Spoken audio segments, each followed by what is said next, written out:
Convido os irmãos a se colocarem em oração silenciosa, nos prepararmos para prestar um culto ao nosso Deus. Convido você nesse instante a baixar sua cabeça. Nós vamos orar a Deus nesse instante, para que Ele abra nossas mentes, nossos corações. Santo Deus, nós te louvamos nessa noite e nós lhe bendizemos o teu nome, ó Deus. Nós estamos aqui nessa noite, o teu povo, a tua igreja, reunidos em teu nome, para ouvir a tua palavra, para expressar louvores ao seu nome, ó Deus. Ó Deus, prepara os nossos corações, as nossas mentes, para ouvir a tua palavra nesta noite e que nós possamos sair daqui transformados pelo poder do teu Santo Espírito. Ó Deus, que nós possamos lhe prestar um culto, ó Deus, que só o Senhor é devido, porque tu és o Deus da nossa salvação. Nós lhe bendizemos nessa noite. Ó Deus, nós queremos pedir perdão pelos nossos pecados, sonda as nossas mentes, nossos corações, trata, ó Deus, aquilo que tem que ser tratado, ó Deus, e que nós possamos viver uma vida na tua presença, uma vida de pureza, de santidade e de coração transbordante de alegria. Seja com a tua igreja, seja conosco, e em nome de Jesus que nós oramos. Amém. Convido os irmãos a abrirem suas Bíblias no Salmo de número 40, versículo do 1 ao 3. O Salmo de número 40, os versículos do 1 ao 3. Lembrando que nosso pastor e a sua esposa estão viajando, né? E tiveram um compromisso. Era para eles terem chegado hoje, mas eles estão fazendo algumas provas em Campo Grande. E aí eles vão chegar só amanhã. Então nós estamos aí hoje à frente dos trabalhos. O pessoal do louvor também estão viajando. O pessoal está tudo viajando hoje, só ficou nós, né? Nós vamos tocar assim a palavra de Deus.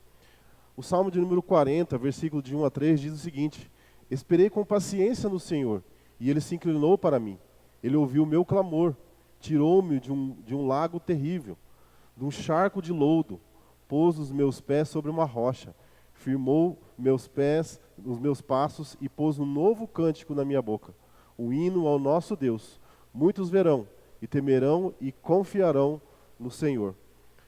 Que nós possamos nessa noite trazer essa palavra no nosso coração, de que Deus se inclina para nós e ouve a nossa oração, e que nós possamos sempre, sempre ter um novo cântico em nossos lábios, que nós possamos sempre buscar a face do Deus vivo. Eu gostaria de convidar nosso irmão César, nesse instante, nos levar a Deus de uma oração de adoração.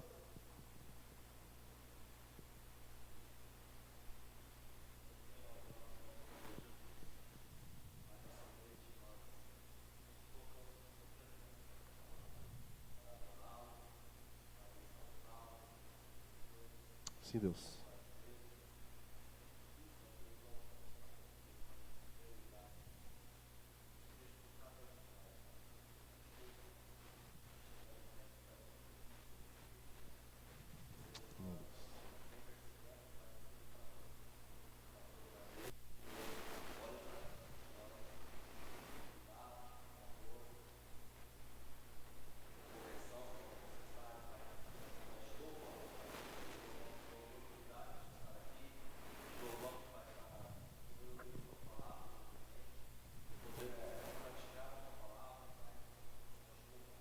Amém, Deus.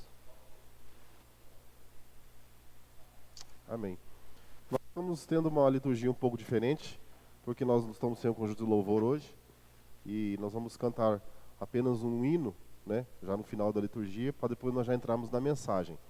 Eu gostaria de cumprimentar nossos irmãos, né, que estão em Bonito, morando, são de Minas. Desculpa, eu esqueci o nome dos irmãos. Tiago e Amanda. Sejam bem-vindos, é um prazer recebê-los lá de Minas Gerais, né? Ô, terra boa. Nós já conhecemos algumas cidades, né? Que Deus possa abençoá-los aqui e que vocês possam estar à vontade no nosso meio também. Continuando, mesmo Salmo 40, agora o versículo 17, ele diz assim: Mas eu sou pobre e necessitado, contudo, o Senhor cuida de mim. Tu és o meu auxílio e o meu libertador. Não te detenhas, ó meu Deus. O salmista, ele diz que Deus cuida de nós. Ele diz que nós somos pobres e necessitados.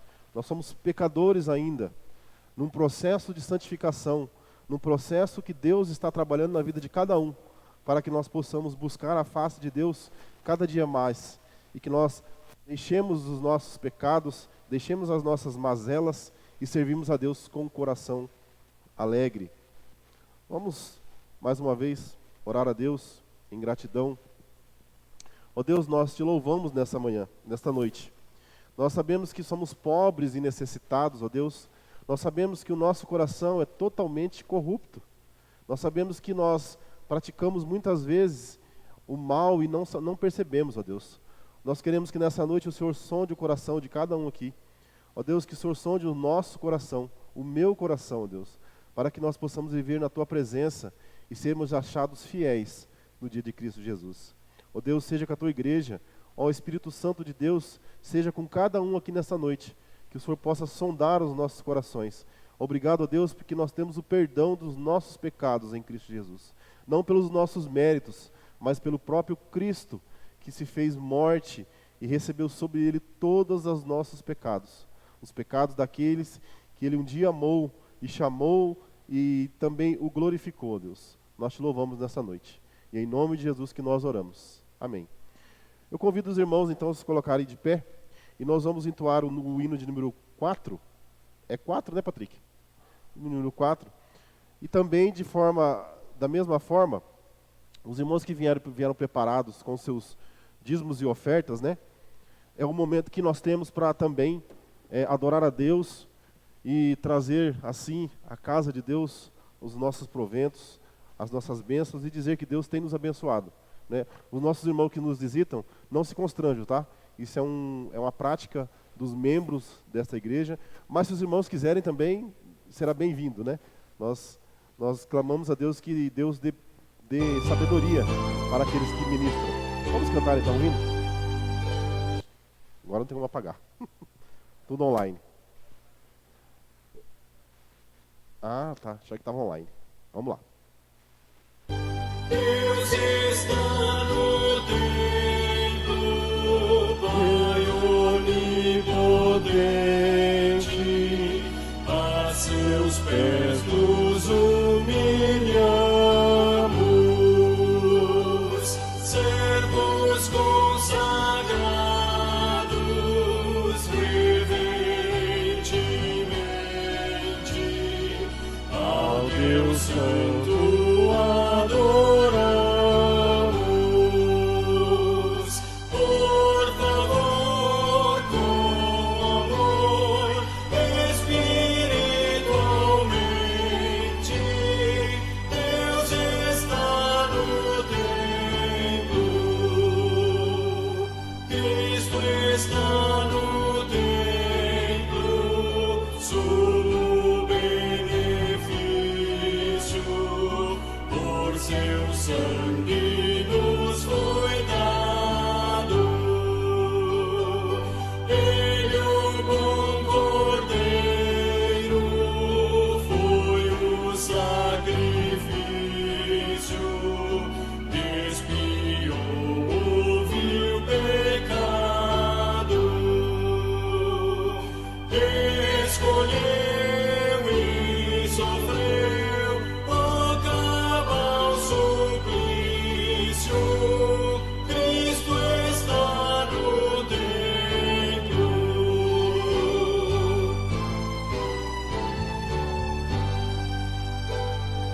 Tu que estás no templo, preceptor divino, e os corações habitas,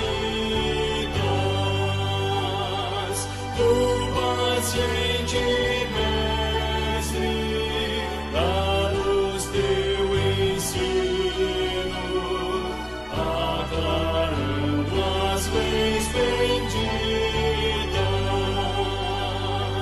De prazer conhecer a graça infinita, sim, estás no templo. Amém. Aí em pé, vou convidar a Rose que nos eleve a adoração de gratidão ao nosso Deus e já orando também pelos dízimos e as ofertas.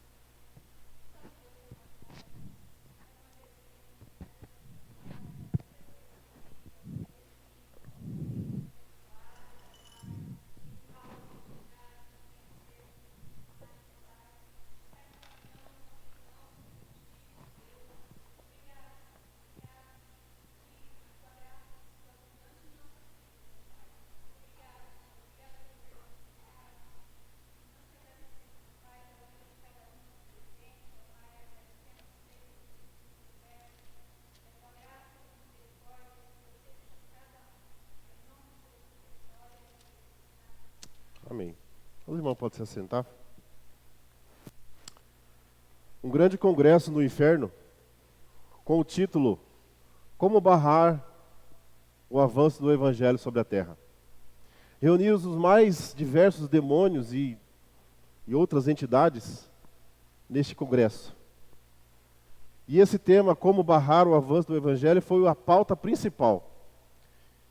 E foram discutir outras estratégias para que o Evangelho de Deus, a palavra de Deus, fosse barrada e pregada.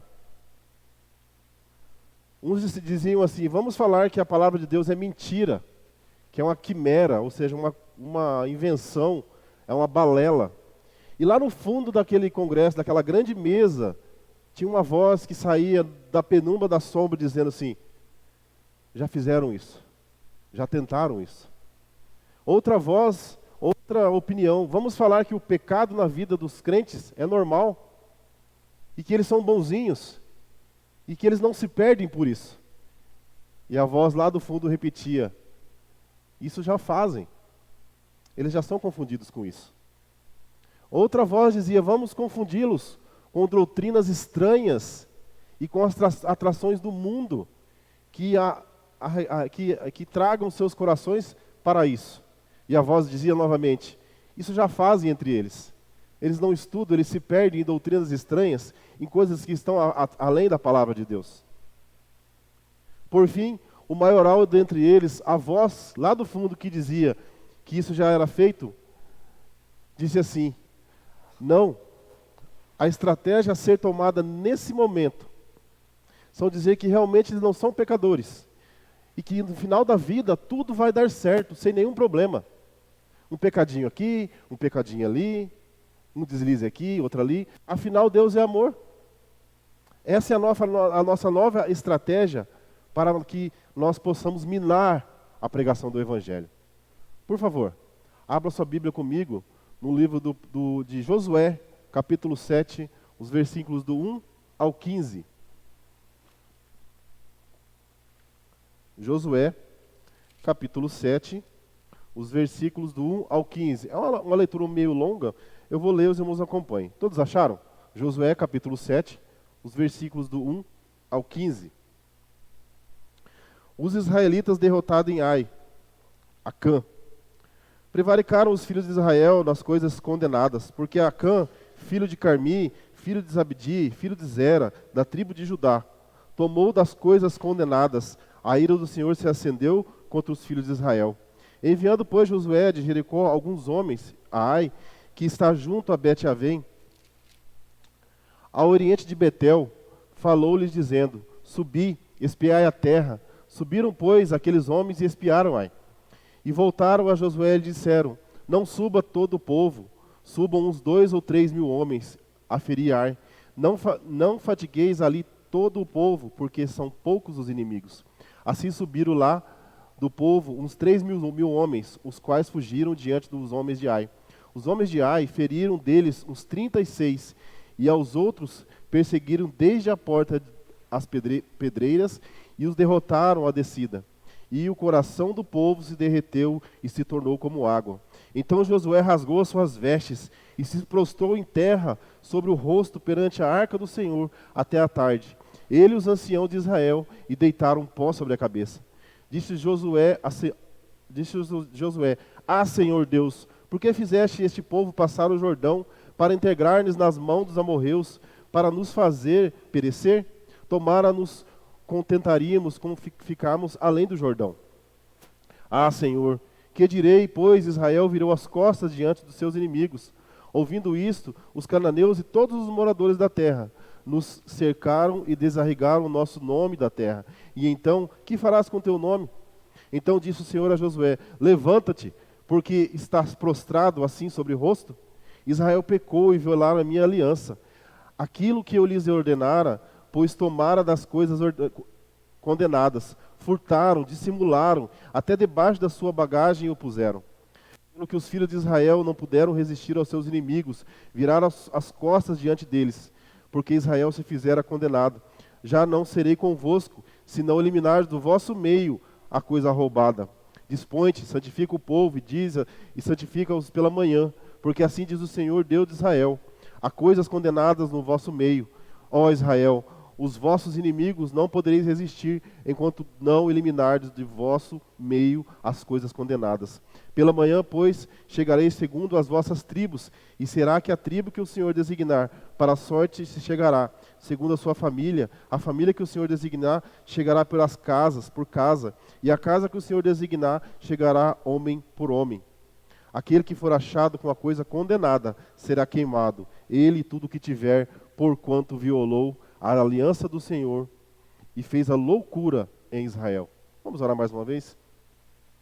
Deus, a Tua palavra é a verdade, e nós cremos na Tua palavra, Deus. E nós queremos nessa noite que o Senhor abra os nossos corações, as mentes, para que nós entendamos a Tua vontade, ó Deus.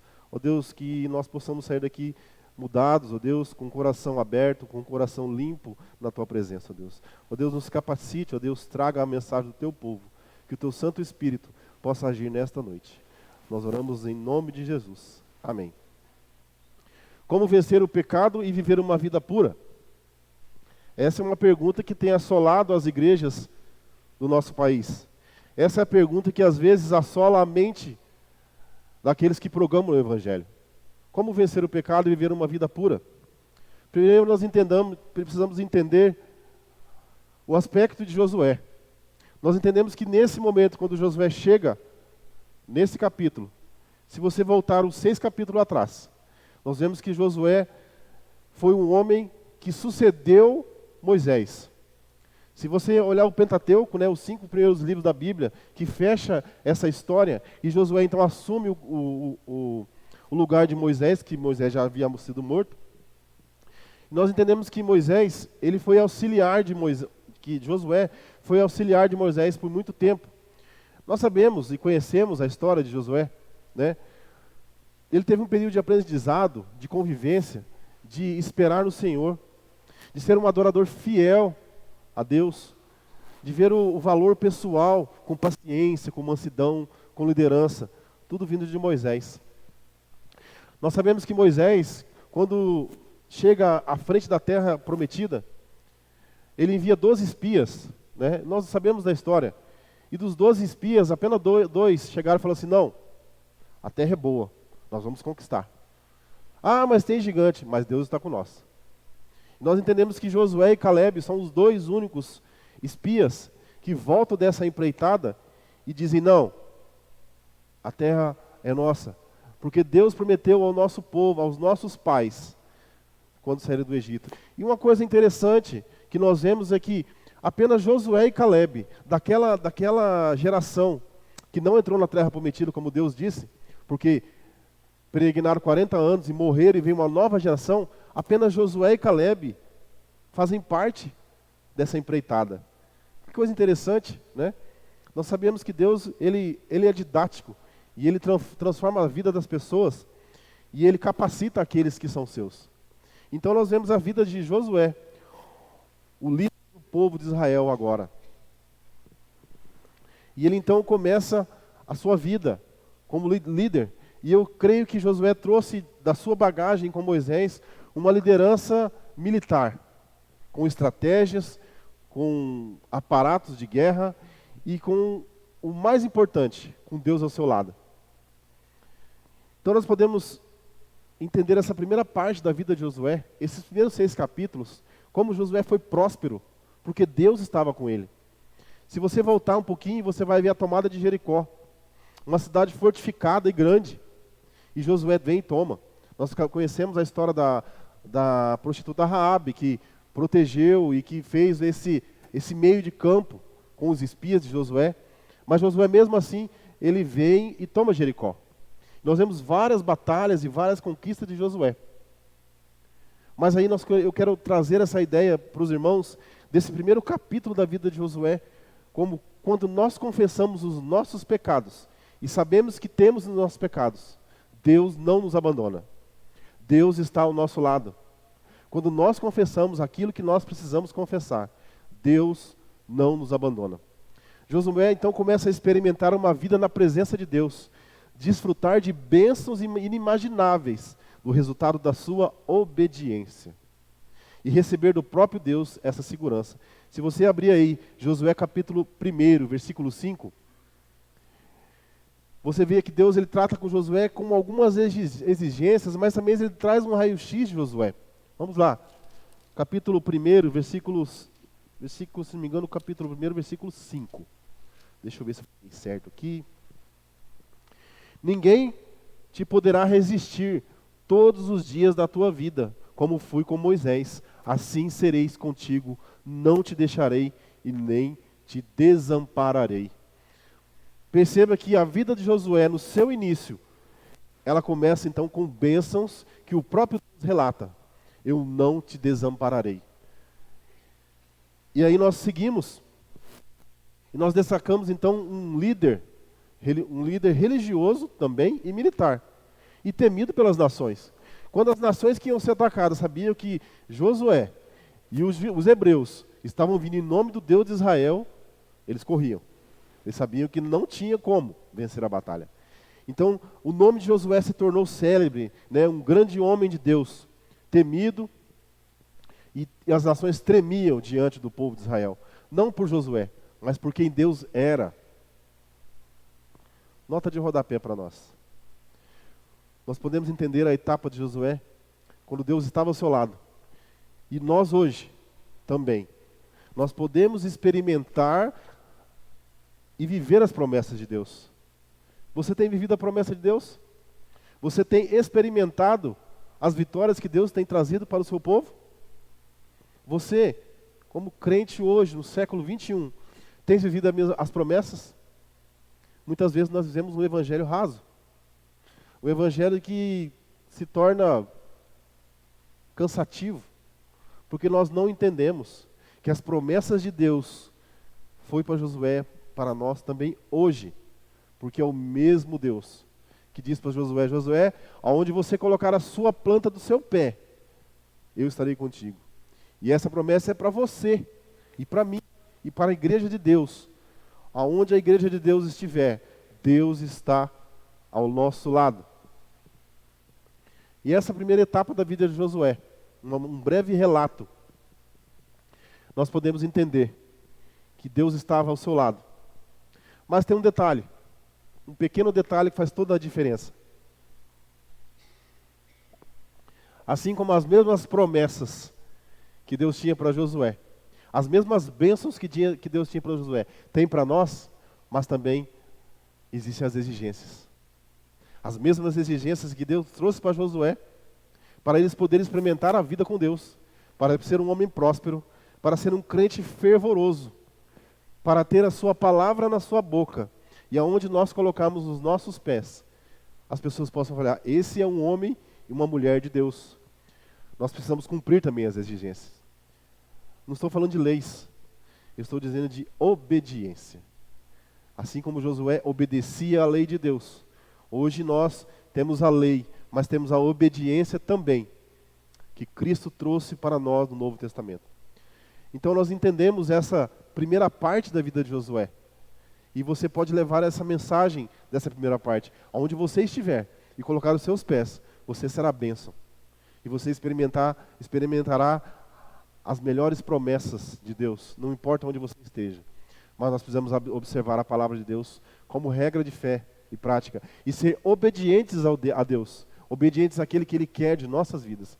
E nós somos muito teimosos, nós como pessoas ainda regeneradas, no tratamento da nossa salvação, no tratamento do nosso ser, nós somos muito teimosos e muitas vezes nós não cremos que Deus pode fazer isso por nossas vidas. E eu gostaria então de entrar na parte um pouco difícil da vida de Josué. E aí nós podemos entender que quando nós tratamos dos nossos pecados ocultos, Deus age. Se tratando de uma estratégia de guerra, Josué agiu como um líder. Mas teve um detalhe. Ele não sabia ainda que Israel tinha pecado. E ele então envia os homens àquela cidade achando que iria ganhar. Mas o grande detalhe que Josué não percebeu, Deus não estava mais ao lado do povo, como nós lemos.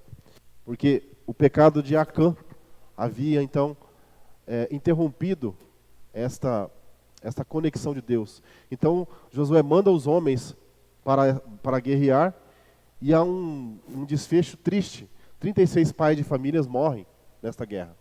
Então Josué vem e se rasga suas vestes numa prática do Velho Testamento, como vergonha ou como sinal de adoração a Deus. Ele rasga suas vestes. E aí nós entendemos algumas coisas. Além da derrota diante do povo daquela cidade, 36 pessoas morreram que eram pais de famílias, e a consequência do pecado, nós tivemos 3 consequências.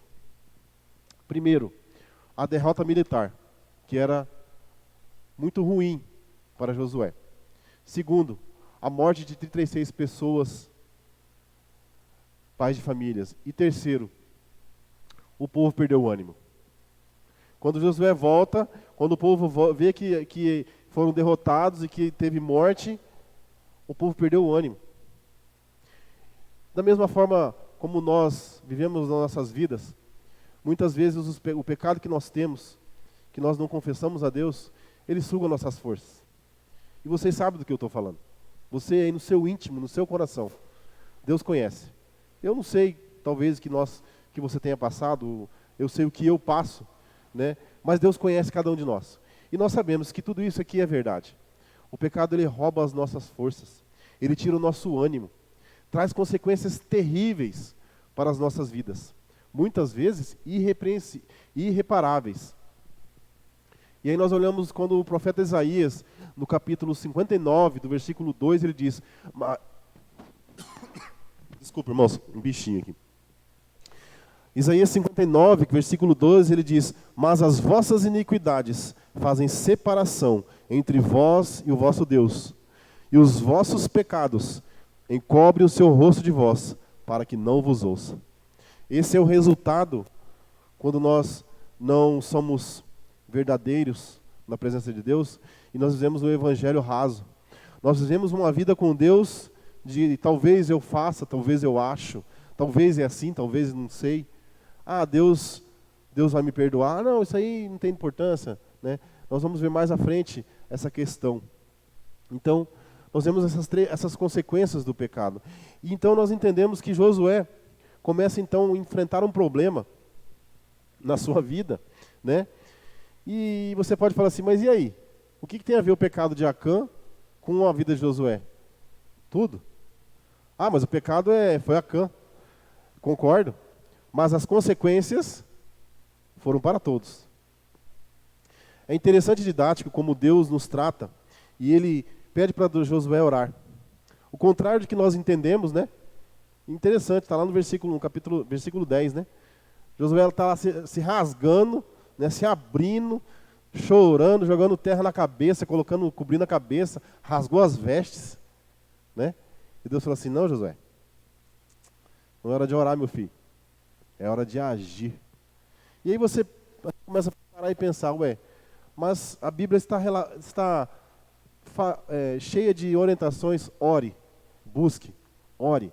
E aí Deus chega para Josué e fala, não, está orando por quê? Algumas situações em nossas vidas, assim como Josué percebeu, requer de nós ação, requer arrependimento, resolver o problema de frente. Por mais que seja difícil, por mais que seja complicado, mas existem situações que nós precisamos nos rasgar diante de Deus, ter o arrependimento. E esse arrependimento verdadeiro vai produzir em você ação, vai produzir em você movimentação no reino de Deus. Nós não somos chamados para ficar nos lamentando. Não, nós somos chamados para confessar os nossos pecados, nos arrepender, mas também agir. Notemos que Deus começa a tratar o pecado em coletividade, em trabalhar o povo, esse sentimento que todos deveriam buscar um relacionamento com Ele. Vocês entenderam a didática de Deus com Josué? Ele podia muito bem chegar em Acã e falar: Acã, você fez isso, isso e isso. Não, Deus ele foi didático. E ele então tratou de uma forma geral, para que ele começasse a trabalhar naquele povo esse sentimento de buscar uma ação que gerasse arrependimento e que gerasse um movimento contrito em todo o povo de Israel. E de que o povo buscasse o seu relacionamento. Bom, então Deus trata esse relacionamento na pluralidade. Note que Deus tratou o problema na coletividade e olhamos os verbos do versículo 11. Israel pecou, transgrediram a minha aliança que eles tinham ordenado, tomaram do anátema, furtaram, mentiram, debaixo da sua bagagem opuseram. Note que Deus ele não diz: Acã pecou, Acã transgrediu, Acã não fez o que, Acã me furtou. Não, ele diz Israel, ele trata na coletividade. E aí eu gostaria de fazer um gancho aqui, para nós entendermos como Deus ele trabalha em nossas vidas na coletividade e também ele trabalha para que nós entendamos algumas coisas.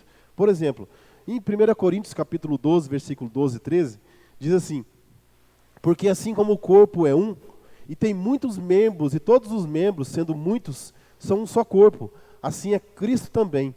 Por todos nós somos batizados em um Espírito, formado em um corpo, quer judeus, quer gregos, quer servos, quer livres. E todos nós temos bebido de um Espírito. Graças a Deus. Deus ele está sendo didático no Velho Testamento. E isso nós buscamos no Novo Testamento. Quando a igreja de Deus em Atos também é formada, em Coríntios, Deus trabalha a coletividade do povo. E ele traz uma coisa interessante, a figura do corpo no Velho Testamento. Porque ele está dizendo: olha, Acã pecou, mas o meu corpo também está sofrendo. Entenderam como que Deus ele tem sido de uma forma didática e tem trabalhado essa ideia de que o seu corpo, quando um membro está doente, todo o corpo perece. Se nós temos um dedo com uma unha e um espinho, o corpo todo sente. Enquanto nós nos tiramos aquela farpa, sabe quando você está mexendo na madeira e ela está debaixo da unha? Eu não conheço dor maior ainda, né? Dizem que a dor de parto é pior, mas eu não conheço ainda, nós não sabemos, os homens, né? Isso é papel das mulheres. Então nós sabemos que dói, a ferpa não dói demais. Então, quando nós tiramos aquele corpo estranho, que nós expurgamos o pus, e que nós começamos a tratar aquela ferida, o corpo melhora. E Deus está sendo didático aqui com o povo de Israel. Nós precisamos tratar a ferida. E aí ele começa então a trazer essa figura de coletividade. Versículo 12. Por isso os filhos de Israel não puderam subsistir perante os seus inimigos. Viraram as costas de seus inimigos, porquanto estão amaldiçoados. Não serei convosco, se não desarraigardes o anátema do meio de vós. Deus revela a Josué o motivo porque ele perdeu a guerra e porque Deus não estava mais com o povo. Deus havia afastado. Sabe o que Deus quer tratar com nós hoje? Deus ele quer tratar com nós hoje que nós não podemos prosseguir.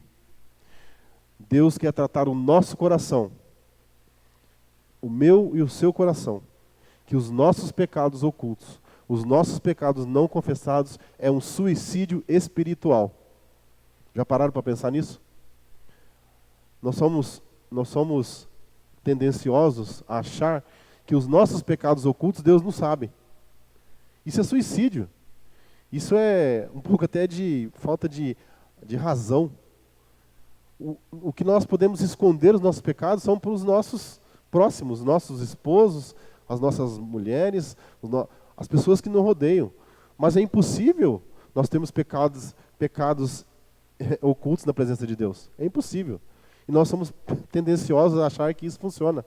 Então nós cometemos o suicídio espiritual.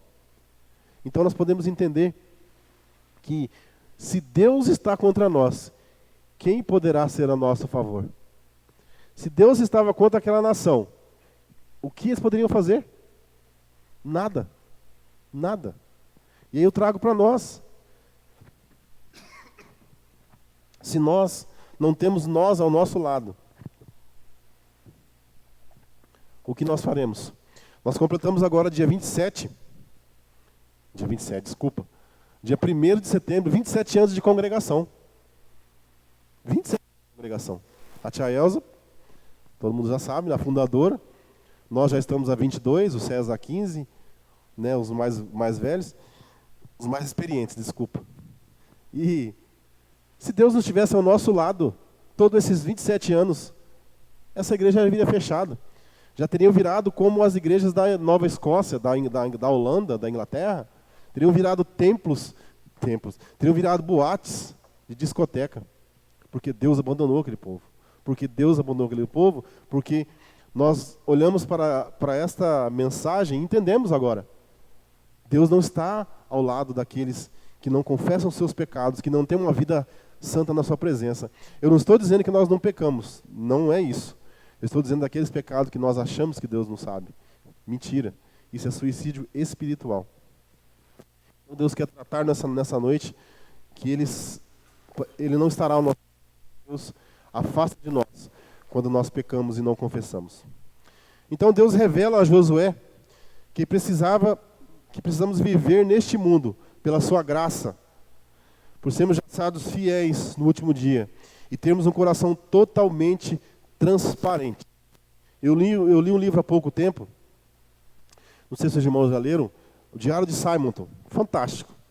Ele é um livro bem legal, é a biografia do prescultor da Igreja Presbiteriana do Brasil, todos sabem, né, a história de Simonton. E tem uma frase que ele diz que nunca saiu na minha cabeça. Ele disse assim: quem dera eu tivesse um coração totalmente em Cristo Jesus. Eu olhei e falei assim, caramba, se ele não tinha, imagine eu. Um cara que em 8 anos de vida, ele fundou um trabalho com mais de, 8 presbitérios, várias igrejas, e o Brasil foi inundado com a fé reformada. E ele diz no final do livro, quem dera se eu tivesse um coração totalmente em Cristo Jesus. Versículo 13, levanta-te, santifica o povo, e diz, santificai-vos para amanhã, porque assim diz o Senhor de Israel, anátema há no meio de ti, Israel. Diante dos teus inimigos não poderás suster, até que tireis anátema do meio de vós. Deus chama a Josué para fazer uma reunião entre as famílias e a purificação. E nós entendemos que naquele tempo, não é igual hoje, que nós reunimos a nossa família e lemos um texto, cantamos um hino, oramos a Deus e está tudo certo. Não. Os rituais eram um pouco mais complexos, né? Nós entendemos que o ritual do Velho Testamento, queima de incenso, sacrifício de animais, né? E outras coisas que eram mais complexas para aquela época. Então nós entendemos que Deus estava trazendo essas famílias a um culto familiar. Olha só Deus lançando novamente algumas coisas que nós já vemos e vivenciamos hoje. Deus está inaugurando então, e sempre teve na mente de Deus essa ideia de as pessoas cultuarem junto e as pessoas compartilharem dos seus problemas, orarem um pelos outros. Deus está sendo didático novamente, instituindo o culto familiar. No Novo Testamento, nós vemos em Atos capítulo 2, versículo 44, 47, que diz assim: e todos os que criam estavam juntos e tinham tudo em comum, e vendiam suas propriedades e bens, e repartiam com todos, segundo cada um havia de mister. E perseverando unânimes todos os dias no templo, e partindo o pão em casa, comiam juntos com alegria e singeleza de coração, louvando a Deus, caindo na graça de todo o povo. E todos os dias acrescentava o Senhor à igreja aqueles que haviam de ser salvos. Então nós entendemos que Deus ele trata didaticamente com esse povo de Israel, quando ele fala para Josué, chama o povo e vamos tratar esse problema. Versículo 14. Amanhã, pois, vos chegareis, segundo as vossas tribos, e será que a tribo que o Senhor tomar e chegará segundo as famílias, e a família que o Senhor tomar chegará por casa, e a casa que o Senhor tomar chegará homem por homem. Eu fico pensando na vida de Acã. Quando Acã sabe da notícia, ele fala assim: ixi, a casa caiu. A casa caiu e eu vou ter que me explicar. Interessante que Deus, ele podia muito bem pular etapas, mas ele, famílias, casas, tribos, homens e líderes. 5 etapas, e ele não queima nenhuma etapa, ele faz passo por passo, até chegar em Acã. E eu fico pensando na vida de Acã, o desespero que teria passado pela sua cabeça. Então Deus começa a tratar o pecado não confessado. Quando ele trata o pecado de Acã, ele já sabia o que Acã tinha feito, mas ele prefere trabalhar o aspecto na coletividade por causa do povo e do sentimento de análise da purificação. Chegada a tarde, assentou-se à mesa com os 12 e comendo eles disse: em verdade vos digo, em verdade vos digo, um de vós há de me trair. E eles, entristecendo-se muito, começaram cada um a dizer-lhe: porventura sou eu, Senhor? E respondendo disse: o que põe o pão comigo no prato, esse há de me trair. Mateus 26, 20, 23. Quando Jesus reúne os apóstolos e ele traz a mesa para a última ceia, ele também trata praticamente. Nós entendemos o que Deus faz, e nós olhamos para o Novo Testamento e Jesus fala: olha, um de vocês há de me trair. E ele cria nos seus discípulos aquela sensação de que, o que eu fiz? Fui eu? Nós entendemos, o texto não diz, mas eu creio que eles foram buscar em oração e buscar entender o que estava acontecendo. Deus nos trata didaticamente nesta noite. Quando Deus trata coletividade, Ele está tratando o seu coração e o meu coração também. Deus nos ensina a buscar uma santidade e a pureza na confissão. Por mais que isso machuque, os nossos pecados não confessados começam a remoer a nossa consciência. Por mais que diante de Deus nós não tomemos os nossos pecados encobertos, e nós nos iludimos e vivemos uma vida de mentiras. Não tem coisa pior do que nós vivemos uma vida de mentira. E viver uma vida que nós olhamos para a nossa vida e Deus sabe como está.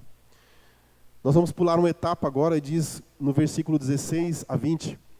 Então Josué se levantou de madrugada e fez chegar a Israel, segundo as suas tribos. E a tribo de Judá foi tomada. E fazendo chegar a tribo de Judá, tomou a família de Zeraitas. E fazendo chegar a Zeraitas, homem por homem, foi tomado Zabdi.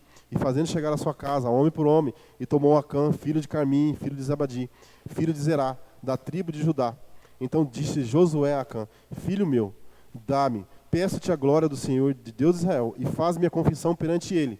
E declara-me agora o que fizeste. Não me ocultes. E respondeu Acã a Josué: verdadeiramente eu pequei contra o Senhor, Deus de Israel, e fiz assim, e fiz assim. Então você vê que Deus não pulou as etapas e chegou até Acã. Acã talvez caiu no erro que nós caímos, o erro mais comum. E nós entendemos que talvez ele levou em conta assim: não, quem que vai dar falta disso? Uma coisinha de nada. Tem gente pior na igreja. Tem gente lá, eu conheço aquele cidadão lá que ele faz coisa pior. Esse meu pecado não faz diferença nenhuma para Deus. Talvez Acã caiu nesse erro. E nós podemos entender uma coisa. A família de Acã, será que ela sabia? O texto não diz. Mas se nós entendermos o contexto da família, eles sabiam. Nós podemos imaginar isso.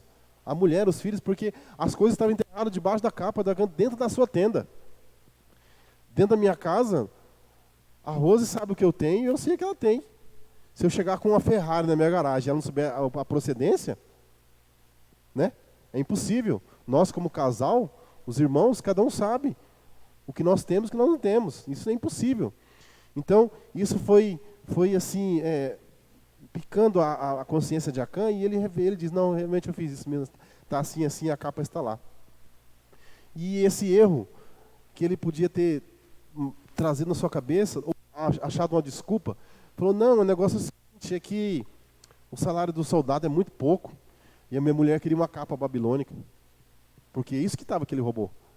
Acho que, se não me engano, é meio quilo de ouro, uma capa babilônica e alguns pesos em prata. E a capa babilônica era uma coisa caríssima, né, com pedras preciosas. E talvez ele podia dizer, não, minha mulher queria comprar uma roupa nova, e eu não tinha recurso, e aí eu achei que ninguém ia dar falta. Esse é as armadilhas que nós caímos no nosso dia a dia. E se nós não estivermos atentos, nós pecamos e nossos pecados continuam ocultos. Os nossos pecados estão na luz de Deus. Não se engane. Quando somos confrontados, precisamos imediatamente recorrer ao trono da graça, né? E já finalizando, eu gostaria de trazer 2 aplicações para a sua vida e para a minha. E a primeira dela é: Deus nos perdoa. Isso é fato. Mas alguns pecados, nós precisamos arcar com as consequências. Isso é inevitável. Aí nós podemos imaginar, então você está dizendo que existe pecadinho e pecadão? Não. Todos os pecados à luz de Deus é desobediência a Deus. Mas alguns pecados, eles trazem consequências muitas vezes irreparáveis e que trazem um transtorno para a nossa vida terrível. Quer ver? Eu vou dar um exemplo. É um exemplo meio estranho, mas se você dirigir um carro embriagado, né, a pessoa crente ser preso por embriaguez, né, é 2 problemas, com o conselho da igreja e com a justiça, né? O irmão estava meio chumbado, pegou o carro, bateu, matou uma pessoa. É um pecado que nós precisamos assumir as nossas consequências. E as consequências são pesadas. A multa é de R$3.000, uma fiança aí na média de R$5.000 e 7 pontos na carteira ou suspensão, dependendo da quantidade de álcool no sangue. Então são coisas que nós precisamos entender. Eu não estou dizendo que o pecadinho não existe, mas a consequência pode ser menor. Mas o pecado um pouco mais problemático, digamos assim, né? Ele traz consequências difíceis. E nós precisamos arcar com as consequências. E disse Josué: por que nos perturbastes? O Senhor te perturbará neste dia. E todo Israel o apedrejou, e os queimaram a fogo depois de apedrejá-lo. Vai estar lá no versículo 26, no finzinho do capítulo. Aquela família toda foi apedrejada e morta, e queimados depois. E se você ler um pouquinho mais antes, foram criado um memorial, né, de pedras, para lembrar que ali que aconteceu aquilo. E aí, nós entendemos a segunda aplicação. E levantaram sobre ele um grande montão de pedras. Até o dia de hoje, assim o Senhor apartou do ardor a sua ira, que aquele lugar se chama Vale do Arcor, até o dia de hoje. O vale não existe mais, porque se perdeu com o tempo, ninguém nem sabe onde é mais. Mas a aplicação que nós temos que entender. As pessoas levantam monumentos para comemorar coisas boas. A estátua do rei Pelé, a estátua do rei Davi, né? E outras coisas, para lembrar momentos bons. Por que levantariam um monumento onde teve uma desgraça numa família? Nós sempre lembramos de monumentos que celebram alegrias e feitos inéditos. Mas este monumento erguido, para que as gerações futuras pudessem se lembrar, se Deus é por nós, quem será contra nós? E só uma coisa nos afasta do nosso Deus, os nossos pecados não confessados. Então, quando as pessoas passassem por aquele monumento, o filho olhasse para o pai: pai, o que é isso aqui? O pai fala: olha, meu filho, essa aqui é a geração para lembrar que Deus estava com o povo. E no momento que nós não confessamos os nossos pecados, Deus já não estava mais com o povo. E essa família arcou com a consequência. E nós trazemos para nós. Muitas vezes os nossos pecados atingem a comunidade que nós vivemos. Atingem a nossa família, atingem os nossos amigos, atingem essa igreja. E aí pensar assim: nossa, mas será que eu sou um empecilho? Sonda o seu coração. Pense, busque a Deus. Confesse aquilo que precisa ser confessado. E que nós possamos entender essas duas realidades. De que, se Deus é com nós, Ninguém pode ser contra nós. Mas quando Ele nos afasta de nós, aí a coisa fica complicada. Trazendo a conclusão para nós nessa noite, o problema não são os nossos pecados. Claro que o problema é o pecado. Mas os nossos pecados não tratados, ele traz o problema.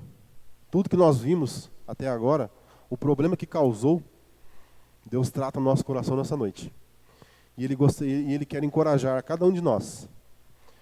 A esta noite nós fazemos uma autoanálise das nossas vidas. Esclarecer, se precisar ser esclarecido. Talvez você falou alguma coisa e ofendeu alguém. E você precisa se encorajar a pedir perdão. Talvez na sua família, você precisa pedir perdão para alguém.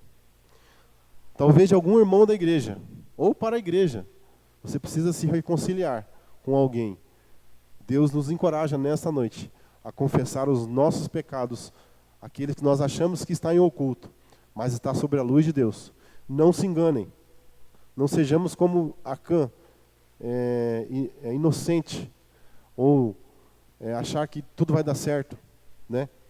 Que nós possamos ter uma igreja transparente na presença de Deus. E que nós possamos realmente, quando nós formos chamados à presença de Deus, nós sejamos achados fiéis à sua palavra. Amém? Gostaria de convidar os irmãos a se colocarem em pé. Nós vamos orar então e agradecer pela palavra nessa noite. E vamos encerrar o culto assim.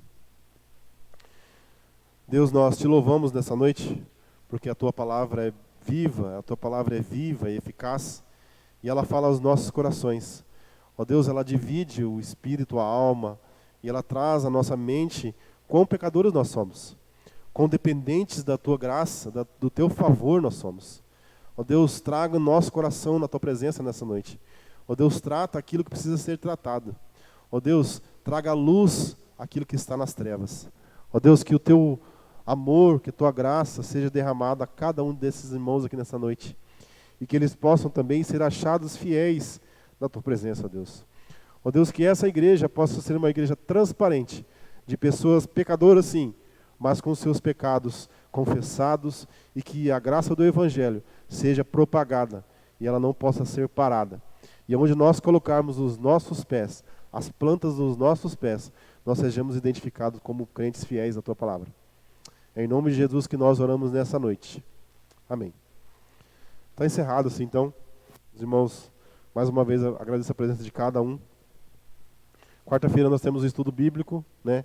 Quinta-feira nós temos o curso de oração também. Semana Marcela vai estar por aí já. E acho que não tem café hoje, né? Não tem café. Mas gostaria de cumprimentar cada um na saída, cumprimentar os irmãos.